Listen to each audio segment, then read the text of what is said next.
Hello, Terry here, and today we're back with canvas colors in the moving city. So yesterday I was kinda actually ended it up too early in the 20 minutes mark. I thought it was 30 minutes already. My mistake. But as I said that this visual novel is only 1 hour, 10k words, around that. So I suppose I can finish it in this episode. Or perhaps there will be another episode, I don't know. So, enough talk, let's continue, shall we? It's a beautiful one. I mean, look at this. This is full of fantasy stuff. Nice. As they sat, Vale took out a small field guide and flipped quickly to a specific page showing it to Maggie. Ah, so that's how Vale looks like. Did you remember to ask anyone if they seen this flower? I have seen. Flower. She turned her book of horticulture to face the postman, pointing to a long stem flower, little bell-shaped bloom which hung as if they were wild. Why is that worm is also there too? There's Maggie. Is that Maggie? I don't know. There was next to it a cutaway diagram of the flower and a picture of its leaves, about which were scrawled notes in some human dialect Maggie could not read. Okay, no one's heard of it, that I could tell. Mom says they are found to the east, but she's only got a faint reckoning of exactly where. Perhaps we are not far enough.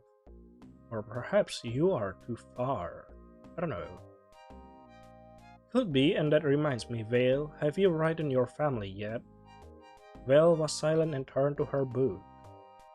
You know, it's not good going so far and so long without even a word. You're alright. They will be worried about you. Vale buried her face in the book now, and Maggie elected to drop the matter. It had been several weeks since she had contacted her own family. Perhaps it was hypocrisy of her to press Vale into it. It's been a lot of journeys. Mom knows I'm okay, and Da isn't at all worried. I've been away from home lots of times. The girl set her book down, though she continued to stare at its pages. I just don't think I'm yet good enough at writing letters. Does that make any sense? Kinda. A little. Maggie smiled and turned to look at the landscape rolling slowly by. Already the clutter and thumb of the city began to fade. Okay. Hey, the city is no more. Can I hold your sword? Sure. Maggie started awake. Was I asleep? Yes, you are. I think so. So, I'm sorry. Can I hold your sword? Do all postmen carry this? All postmen do carry this, yes, but we cannot permit anyone other than a postman to carry them.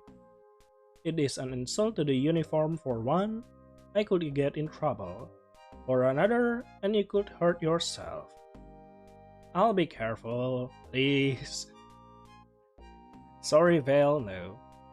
I'll bet you use it all the time, for extorting people for information like last time. I have several times, yes, mostly to encourage people to make wise decisions. Stars seemingly appeared in the young girl's eyes. Have you ever thought? She toned her voice down low, as if the next word might conjure up something evil. Monsters. Oh. Once? So monsters are something pretty scary here. Vale dropped her book to the floor. Wow! It was a difficult day. I struggled well to forget, and I think best not repeat it outside some very thick walls. Wow, this monster must really be a beast. And after many drinks, she muttered to herself. I wouldn't be afraid of monster if I was you. To scare them away before they got in sword distance. You sure about that? Maggie looked out the window, hoping Vale would find something else to ask about. Oh. And Vale then startled herself with a realization. I just remembered I got this earlier. She produced some little hand pies and handed two to Maggie. Oh, one sweet and one's not. I'm eating the sweet one first. It's got the seeds on top. Maggie started the opposite way and found it was filled with jam of bacon and onion, with a bit of potato here and there. Her stomach was quite out of room before she was half finished with the pie. Do all the vendors become postmen? I have not seen many, though there may be a complicated reason behind it. Why? Why haven't you seen many of your kind? Vale left it at that and tucked into her second pie. How old do you really How old do you all really get? I'm not certain, no one really told me. Do you know how old humans get? Nope, but I heard the Vane got older. Okay. Perhaps I'll find out. Ah. So how much farther are we to this last house? Can't say, I just know to follow the trail back until we hit it. It broke down 2 days ago, so I've gathered, and judging by how fast the city moves, we'll approach it in a couple of hours. Do the houses break down a lot? Some do. Usually the community seems to come together to get them up and running, but this person didn't want help for some reason. Maybe they thought they could fix it themselves. I broke my days. You broke your Dove average shovel once. He said he could fix it, but I told him I would do it. Since I broke it and it's my responsibility to make it right. That's what he taught me. Vale beamed in pride, remembering the heated lesson. Did you fix it? I broke it more. So I got him a new one. But it's fine since he likes the new one better. Maybe we should help this person fix their house. So we break it and get her a new one. Oof. Well, no, I think because the houses are run by magic that I can fix them by magic, right? If I try to fix a non-magic thing by magic, then it explodes. I don't think a magical house will explode. You sure about that? Let's hope not. Okay, they had thus passed in silence. Vale had fallen asleep some minutes ago and Maggie was finishing her second pie, which she guessed was filled with dates and was as rich as the first had been. She decided it was a poor idea to let Vale choose lunch. Even still, in spite of her overfull stomach and sore backside from hours of sitting, Maggie was content. The red rocks and weary vegetation that crept by were calming, and so was the knowledge that she would soon be finished with her job. And so Maggie hummed a tune to herself, and before long, Vale stretched and groaned. What's that? Huh? What's that song? Huh? It's a marching tune. Marching? Did you learn that in the army? Maggie let out a small laugh. You overguess at how old I am, Vale. And besides, one of my commanding officers taught it to me.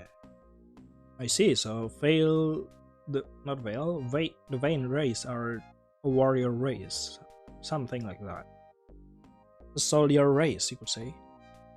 Do you know the words? I do, but I'm afraid it would make for poor listening. Vale grumbled at the Vanquish woman and said, You're far too serious, Maggie. Maggie felt a little hurt, so she turned back to the window and sighed. And she sang slowly this. Oh. I was expecting music, but yeah, Friday Night Funkin' stuff is good. It's nice though. From Barker's cry heard in the square, to any able lad who dare for noble cause in hearty pay, over the hills and far away. Over the hills and round the veins, from comely shore to farther bay, our king commands and we obey, over the hills and far away. From home to fire through smoke and spell, companions all around me fell, for kin and king and country way, over the hills and far away. And as she sang the chorus once more, Vale pulled out a little notebook and scribbled the words as quick as she could. Ah, For 90 days and maybe more, we met the foe at every ford. No bitter end we see today, over the hills and far away. Belle was riding in mad fury and seemed to catch by the time Maggie had finished the chores again. Of many battles have we seen, to find our sovereign height a cliff. Our lords are fled, our king is slain, over the hills and far away. Over the hills and gone away, through sodden field and salted plain. Now Queen commands and we obey, over the hills and far away.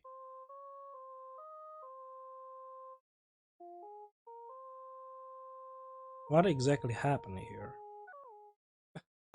It just got abruptly. Oh no, Maggie. Here's Maggie's voice cracked and she held back the next lines. Indeed, she turned back to the window in embarrassment, ceasing to sing or even speak further. Oh no, look at her. You were right, Maggie, that was a bit sad. Was that how's the war with Vane went? Is that why all the older folk are so cross with you? Ah, that's the song of Vane, War with Vane, isn't it? Roughly. Then people are fools. You weren't there, were you? And it isn't like it was your fault all the battle and stuff didn't go the way they should have. Not exactly, because some people have trauma, you know. It's not exactly because they're a fool. Some people just, like that war veteran. He is not a fool. He's just simply have trauma after that war. Maggie kept quiet, searching for words. Perhaps it doesn't matter. Anyway, we have arrived. The carriage halted and Maggie groaned out of her seat, stretching her back once she set boot upon the dusty earth. Ah, nice sound. Evening waned on a lone house party listed in the red dirt. About it was planted many small succulents and desert plant in the early stage of cultivation. And up top a red flag fluttered in the cooling air. There was a lion on it. What kind of lion is that? We are just going to turn back around, aren't we? I don't know. Yes, but I think I'll check up on this person. We at least deserve to know the face of one for whom we have traveled far to see, wouldn't you agree? Vale nodded and followed along, only to become distracted by a flowering cactus. She took out her notebook and started to sketch the flower as Maggie knocked at the door. There was a soft voice from inside which answered, and when the woman inside finally opened the door to face her, Maggie heart iced over. Why? Oh! Someone you know, Amarella. Maggie! Vale looked up from her distraction to see a human woman embracing Maggie. The vain woman was too shocked to respond at first, but when she had back her sense, she returned a hug. Oh. Vale approached the pair and they separated. The human woman looked up at Maggie, committing her face to memory. Maggie? Oh, Vale, this sister? Oh, that's surprising. After all, you two look quite different. Amarella nodded at the young girl. And this is Vale, she travels with me. You're not a Vane, yes. The woman paid no heed to Vale's comment. I was only to have a light dinner tonight, but I'm open for a change. And I have a little cake of some Vanish ale I've long sought an excuse to tap. Come, you two. Maggie hesitated, holding one of her arms and shifting her weight between each leg. That won't do, Maggie, I insist. Fine, but first... Maggie whipped out her final letters of the day, all addressed to Amarella, who took them with a curtsy. Will the postman be asking how many days has gone? Amarella? Fine, this will be my delivery chains, I expect. Nothing interesting to open, I'm sure. She seized Maggie's wrist and dragged her inside. Vale followed as if she were a shadow. Okay. What is that? That's a huge bee. They entered the home. The floor was level in spite of the slight angle of the house from the outside. There was a large hearth at the far end of the main room. whereas the makings of an evening fire lay just unlit. There was a small table by the hearth, and only a single intricate chair sat there. The table itself was covered in plant clippings and several half-full earthen pots, which Amarella quickly swept away, leaving the tabletop bare. She left Maggie and Vale there and hustled into the kitchen, calling out to them. "Do make yourself comfortable, I'll be but a moment, okay?" And indeed she was out quite soon, with a couple of boards of some sausage and a wheel of cheese. She then set them upon the table, while Vale found herself a tall box to sit upon, scooting it up to the table. "Maggie, light the fireplace." "Maggie?" "Oh. Well, interesting. I didn't expect there would be choice in this game." Wait, will this affect the end of the game? Just this too?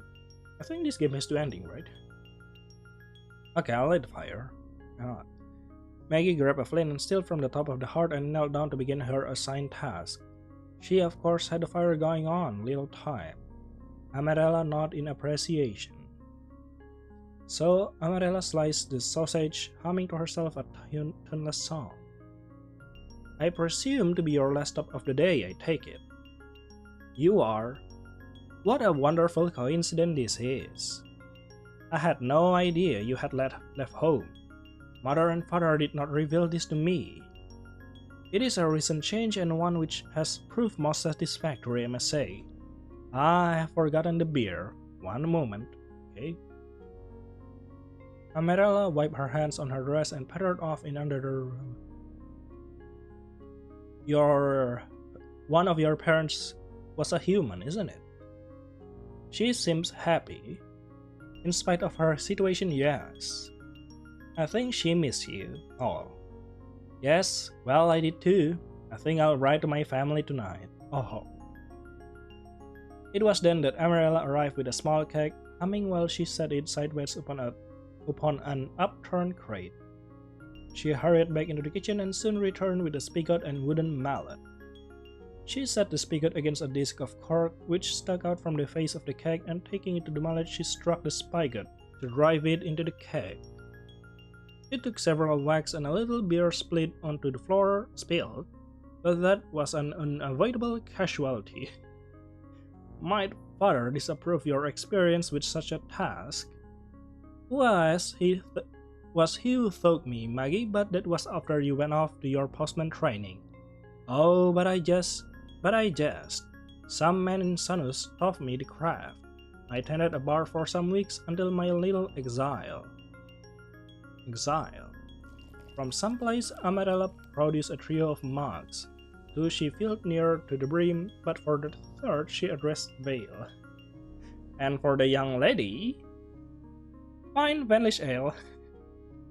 Amarella paused a moment and looked to Maggie. Just a bit to taste. Indeed. So Amarella dripped a bit of the cake into the final mug and handed it off to Vale. She took the mug with both hands and in reverence and awe of the ruby red liquid within. I was always on about the legendary Vanlish ale. Oh, it's legendary.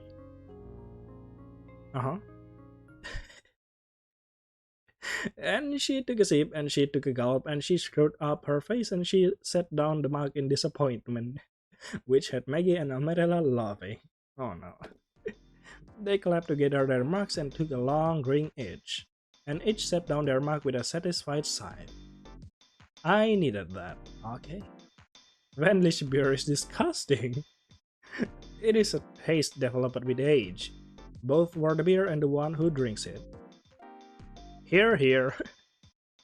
She raised her mug and Amarella obliged, and the sisters finished their drinks, though Maggie was only just the soonest. You refill those then, and I shall get something more palatable for the young lady. Okay. Amarella wandered back to the kitchen and returned with a jug of some red juice, and poured a bit for Vale, topping it off with a little bit of ale. Okay, for luck. In this form, Vale found the drink much more agreeable. It was a little sweet and tasted much less of the yeasty, wheezy brew she had earlier. And then Amarella took a seat at the table, continuing to slice the summer sausage she had brought in. So Maggie went in quickly for a bit of cheese. How's the life of a postman? Have you delivered some particularly important correspondence of late? I do not read the letters, Amarella, but there have been some of a less private mind, though the people with loose tongues tend to be given the least important or interesting information. If their superiors are wise, then the wisdom runs wide as far as I have heard. Anyway, mail is not all I do. Oh? This is all I have ever seen you at. Granted, it's not the... Maggie leaned into her drink, searching for words until Vale broke in with a whisper. Did you know she fought bandits once? Ah. Oh no. The news snapped up all of Amarella's attention and her face darkened. She set her knife upon the table and put her full attention to Maggie, seeking her eyes. Maggie kept in her mouth. Did she know? How does the tale go? Our men accosted us on the road to Samus and I dispatched them. Maggie, don't be so boring. Uh-huh. Amarella searched for Maggie's eyes, but her gaze was avoided. There were 4 of them, big and ugly and mean-looking, and they wanted the contents of Maggie's satchel, right? Uh-huh. Oh, big and mean-looking, eh? Who is this person? What? Oh my god. The most dangerous one of them all. So Maggie said you may not have this, it is official postman business, or something like that, and of them he was their leader, I think because he was the biggest of them all, he said. Wrong answer, girlie, I don't care if you're a bloody vein or not, there's 4 of us. The biggest, which one is the biggest? I think they all look the same except this one. So Maggie said back, huh, only 4? And she put her hand on her sword like this, and one of the guy, he lost his nerve then and took off. She didn't even have to draw it or anything. But the remaining 3 just laughed at him and yelled some bad stuff after him, and they were all, more profit for us, okay? And that's when Maggie told me to run and she drew out her sword. And so Val hopped out of her seat and displayed her best approximation of Maggie's dance. Amarella had her hands on her own cheeks. But I hid nearby, though I wasn't at all worried. So they all charged and she kicked the nearest one in the shins and hit another one with the handle. Okay. The pommel? Ah, right. Pommel. Did you, just bomb it with the pommel, or did you, take the pommel and throw it at them? And the last fellow, he dropped his club and ran away too. So Maggie approached the leader and she put his sword to his throat like this. Vale grabbed a stick from nearby surface and pointed downward at what could have been a defeated villain lying belly up at her mercy. She had her most determined glare pointed at him. And she said, I ought to put the pair of you to death and save everyone the trouble. Look at Amarella. No. And they were all, sorry, we'll never do it again, Vale. Sorry. We'll never do it again. We was just going to knock you out and take your shitty. No harm to you beyond them, is. No, sorry, I mean my lord. And you know what she did? She knocked them out with the pommel, and we were on our way. Oh no, Amarella. Oh no. Most impressive? Water was correct to place you among their lot, I see. Maggie fell into her mug, hiding her expression with a swig of beer. Vale beamed and the room was silent after that, if not for the crackling fire. Oh, Maggie, so that's what you have been doing all this time, huh? Vale shrunk back a little and thought she knew she had done nothing wrong. It felt as if she had. The sisters were silent for a time, and eventually, Amarella slid her mug across the table, knocking it against Maggie and tossing it back. Maggie took a deep breath and did the same. Then let us speak of lighter things than highwaymen and endangered children. Tell me, Vale, how did you come to join my sister's wanderings? I was looking for a flower. Oh. Vale fumbled over her bag for her little book and flipped up the page she had folded over and thrust it atop the table for Amarella to see. This is the one. Maggie said she helped me find it. Have you seen it anywhere? I'm afraid I have not. My cultivations are all things of the scrub land currently. Like that red juice, it's not from a cactus not too far from here. I took the fruits of it. It's from a cactus, sorry. Cactus make fruit? They make all sort of things, though I must say stings in the hand are the most common. Yes, they do. Cactus do make fruit. You know, dragon fruit, it's from cactus, you know. Well eyed the bandage on her wrist. Oh, so that's a bandage. And some of the big ones have water inside of them. Though you shouldn't drink it as it doesn't agree with the stomach. I know this from personal experience, so you can take this advice as paramount. You know, I think some cactus water can cause hallucination, just saying. Of course, if you're not properly prepared for a trip, you shouldn't need to forage for water out here, if you have properly prepared. But given no other option, you should seek out a plant with red fruits on it. You know a lot about the scrub. I've been industrious with my time out here. Maggie finally perked up and brought a question. Speaking of, how did you come by this plot of land? I had heard from the townsfolk that a house had broken down. Indeed.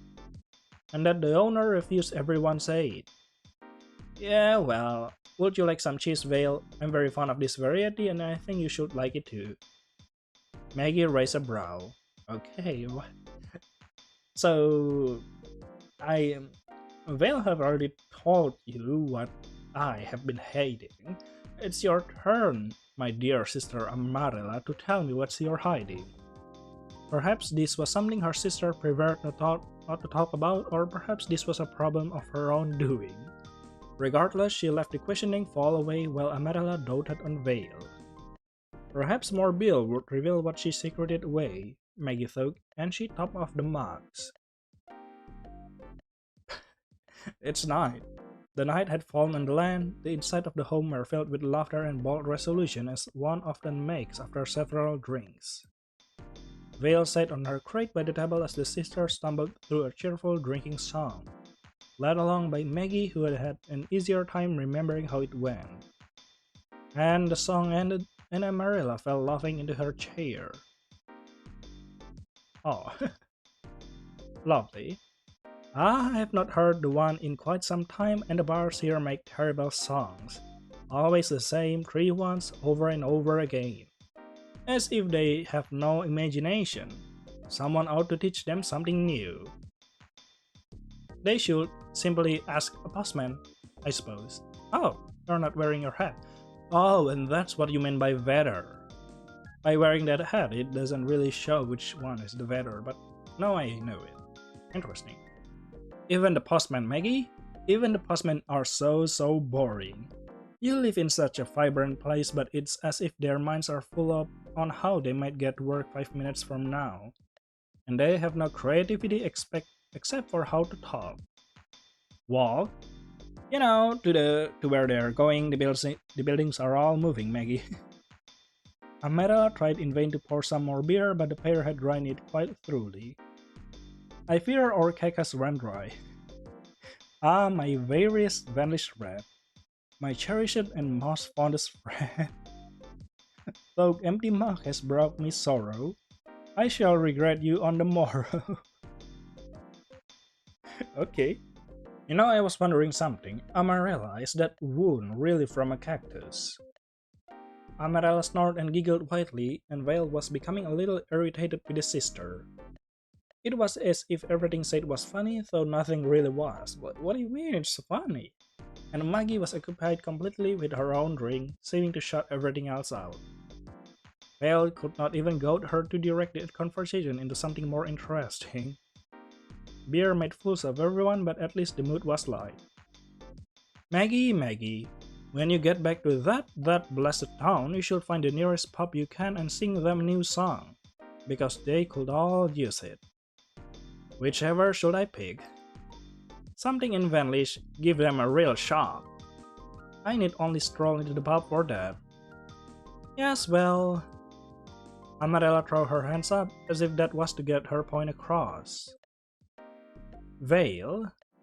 Okay, which question should I pick? You know what, let's be a little bit nosy, shall we? It was then Vale decided she was having no more of this drunken rambling and she asked a question that had tugged at her for a while now. Why aren't you a Vane? I am, can't you tell, girl? Amarella grabbed a pair of loose leaves and stuck them above her ears, then tried desperately and unsuccessfully to hold in her laughter. This had Maggie chuckle a bit. To clarify, Vale, I am vain only by birth. I was adopted into Amalera's home. Ah. I'm sorry. It was so long ago, not to worry. Father found her while he was out hunting about our lands. She was remarkably thin. You could see the bones on her, which I thought rather unsettling at the time. Oh, I was wondering for a time. Anyway, our father found this dreadfully malnourished vain girl one day and brought her home. And mother was initially hesitant, you know. You find a foreign child, you'll want to find their mother first and foremost, especially so for one of their feathered folk. So we clothed her and bathed her and none claimed her, so we kept her. What a story. You speak of me as a stray dog, yes. But, so my theory of their parents' half is wrong, okay. You will not complain to me, sister. I fed you soup in those days, so yes, some gratitude is warranted. Now be silent lest I reveal all the embarrassing details of your upbringing, which I shall proceed to do so anyway. Okay. Maggie flicked a crumb of cheese at her sister, which bounced off her cheek without so much as a flinch. So, given our resident Vane was to be the one of the family, I took it upon myself to treat her as a proper lady of the house.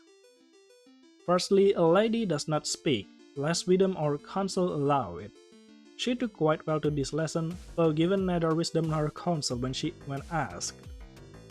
Not wholly a success, but I was 8 or 9, expecting perfection of a child. Psh. So you are nobility? Why do you live in this house? It seemed as if, for the bravest of second, Amarella wins. Well, one such as I, who stands out even without being the girl with the vanished sister, should get away. Ah, I see. And one should depart their home and journey once in a while to keep the mind from getting too stuffy, wouldn't you say? I've been on lots of a journey, yes. Vale added with a tone of pride.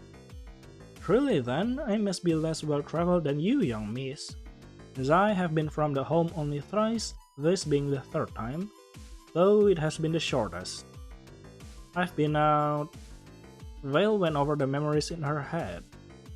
There was the time her father had taken the family to see a group of mummers performing a mile outside the village, which was itself miles from her home. Her father had to borrow a horse to carry them to that. And there was the time her mother and father accompanied her to the woods in search of flowers she had spotted in her book. And as well, there was a mill several miles from home she had to sneak out to get to, and her parents had yet to find out about that. Well, it is plain from your past you have me beat. It is odd indeed for a child to have traveled more so than I.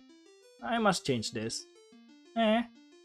But who's gonna look after your plants? Yes. Well, I mean, not that I will travel anytime soon, and apart from that, they were around before me, and they'll be around when I'm gone. Oh, that's a good take. This is the way of things. We humans are very much transient in this world. Vale did not understand the last part so much, so she looked to Maggie. But I'll bet Maggie has us both did. Maggie finally looked up from her mug, disrupted of her thought. You've been a lot of places, right? Indeed. An obvious defeat to us both. Is that a complaint? Only that you cease to elaborate fully of your quest. What more is there to say when all the lands bleed into one another? Nothing perhaps stands out among all? Come on, there must be something interesting. Some things do. Amarella huffed, and it was plain to her the conversation had reached its end. Amarella, you say you're simply on a vacation, but I feel you're not being entirely truthful. Nonsense. One does not begin a garden in a temporary place. And furthermore, your home breaks down and you refuse help to get it running again. It isn't like you to leave a thing broken and simply adapt to it. Is something the matter? Anise crossed her sister's face. Maggie need only press her further, but did she really feel it necessary? Would this not create some sort of strain between them? Huh. You know what, I'll drop the matter away. The fear won out, or perhaps it was wisdom. Maggie allowed the matter to drop and her sister cheered right up. Right, I shall fetch some wine. My cellar, rudimentary though it may be, may still house all the drink we should ever need. Okay, perhaps we have all had enough. If so, I would prefer to nibble a bit at our dinner for a while. Perhaps our young Vel should elaborate more upon those perilous adventures of yours. It was now Maggie's turn to show her unease. Well, at least this time read the atmosphere and elected to change the subject. Maggie said the furnace of this home break down. Is that what happened to yours? Indeed. Such misfortune it betook the furnace, and here I remain. But I have come to like it here. It is peaceful, far and away from the city. It was kind of difficult to get around. Amarella lit up and sparked a fear and veil that she had opened in a whole line of conversation that may stretch on hours. Like when her father spoke of beer, or when her mother spoke of the price of the market. It certainly was. However could man live in such a way? The inconstance, the chaos. To wake up and have the streets be different from when you knew them the prior night, utter madness. And for them to change about you, and even when you traverse the bridge. And she continued for a time, such as the moons reached their zenith and Vale's backside had begun again to tire. Amarella did not allow for response beyond the occasional nod, and she spoke at length until finally she saw Vale lose a long yawn. But anyway, I have prattled and complained for quite some time, I see. We both just want to sleep. Amarella smiled softly. It is late and the drink has begun to wear away.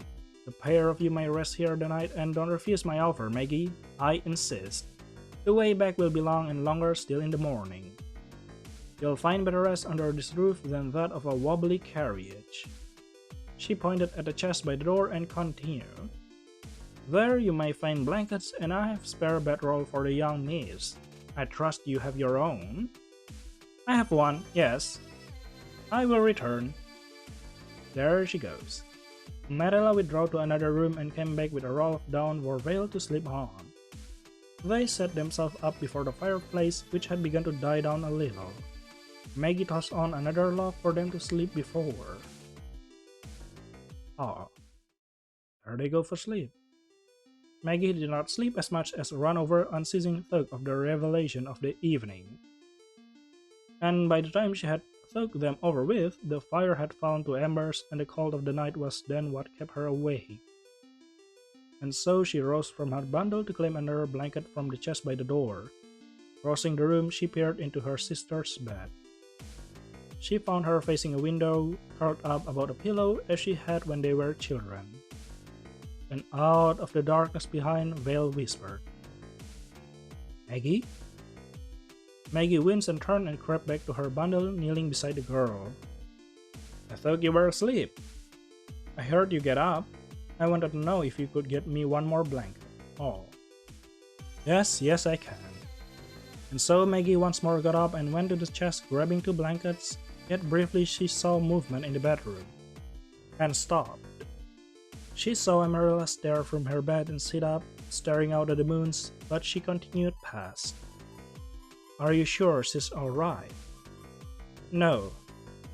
Why don't you talk to her? It is plain that she is under some stress and she wished to handle it on her own way.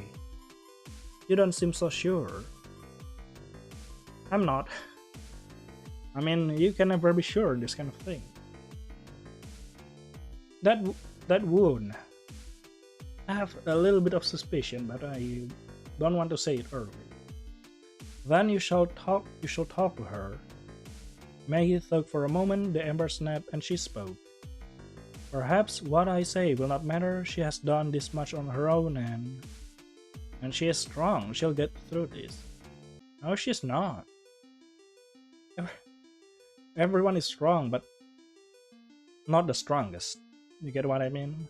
So, just be there for her. Now I'm not sure how to proceed besides. Vale stared the vain woman down, seeking some expression that might reveal some ounce of what went on with her head, but nothing was apparent. You know her best, I think. Maggie nodded and tossed one of the blankets over Vale. Soon Vale drifted into slumber. Maggie slept fitfully. And there you go. The orange light shone directly upon Maggie's closed eye and pried them open. Slowly she sat up, and seeing Vale asleep beside her, she got up with as much stealth as she could muster. But Maggie did not seek to wake her on her sister. She found instead some papers from her bag and took also a pen and ink bottle and set herself up on the kitchen table for a quick bit of writing. Just before she had finished, Amarella, yawning, stumbled into the main hall, and her footstep had Vale up before long. Maggie jotted her last thought and folded the paper, then stood up. Okay, is it for your parents? We have been too long here, I think. You're leaving before breakfast? Yes. I must insist we start soon, lest our trip back will take several more hours. They could hear Vale huff in annoyance. Fair point, you may make it before midday, though I hope your stomach will appreciate the lack of some provision before you leave. I will fetch you something. Vale drawn out from beneath the blanket, she blinked in the morning sun and smoothed her own hair, which had been flattened on one side not unlike an anvil in appearance. Amarella set before them 2 bags of food and filled their canteens with more of the pink juice they had tasted the previous night. She saw them off to their carriage and embraced each in turn. Ah, but one thing for the pair of you. For the young lady, a flower of the cactus, of whose fruit you enjoy. It is very much not the flower in your book, but I think it's pretty enough for pressing. She handed to Vale a flower whose petals were a deep red in the middle, which faded into a delicate pink. Vale smiled and gave her a bow. Thanks, it's really pretty. I thought so, and for you? She handed Maggie a letter. I'll accept you will see this to mother and father. I'd like them to visit when they like, as well as you too, of course. But I think you will bring the beer next time, as payment for your debt accrued. Debt? Drinking all my red Venly stuff is hard to come by, you know. Especially so in this country, you did not say about that at all. Fair, okay. Until next time, my doll. Doll. Oh, she is blushing. Vale saw Maggie wins, but she regained herself and wrote direction on a little note, which she placed into the golem's head. And there they go. It stirred to life, and Maggie only had just enough time to hop into the cab before it was off. They waved, Amarella waved back, and she receded into the landscape. Okay. Vale immediately set up into the food bag, finding it filled with some rolls and jam, of which neither she could place the flavor. They were pleasant enough, and when she had finished, she noticed Maggie had not touched her food. She simply stared out the window again. Why did you wince when she called you doll? It's nothing. Oh, there's the city again. Is that your nickname? Maggie remained silent and let the line of questioning come to an end, though Vale thought to tease her about it later. For now, the two were quiet again. Okay. And we are back at the city front. The hours passed on, and it was past midday before they caught up to the moving city, and the golem had them back at the stable. They trudged on through the bedlam and crowds in there saying much for awareness of the road. Aren't we going to address that thing over there? And so they came upon the Postman Guild, and Maggie relayed her news and requested transfer out of the town, citing her difficulties in traversing the place and the hostilities of the locals. Therefore, Maggie had her new orders, and she took Vale into another carriage pulled by another golem, destined for another town in lands unknown to either of them. And that's the end of the story, isn't it? See? The journey continues. That's lovely.